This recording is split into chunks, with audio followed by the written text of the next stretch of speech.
मु संदीप जित बेहरा मो संगे अच्छा संतोष कुमार नायक। आज देखा आमर बिहार लोक केमती कौन रोसे कर देखा देसी खाद्य। कौन सा कमरा? मुर्गी मुर्गी का मुर्गी इसको क्या करती हो? चिकन। अच्छा अच्छा, आपका गांव कहाँ पर है? अरे कैमरा बनाओ करते गाँव गाँव किधर है? कल्लर पुल है। अच्छा लगता है खाने के लिए वो? हाँ ठीक है ठीक है। और गर्म पानी में इसको क्या करती हो? और नहीं इसको क्या करती हो वो वाला? ये मुर्गी का है छाल नहीं? अच्छा लगती है नहीं?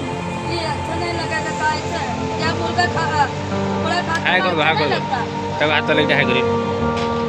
हाँ ठीक है ठीक है चलो चलो संस्था चलो। देखु आम जीवन केते संघर्षमय जीवन टे देखु। तो तरकारी प्रकार सब कर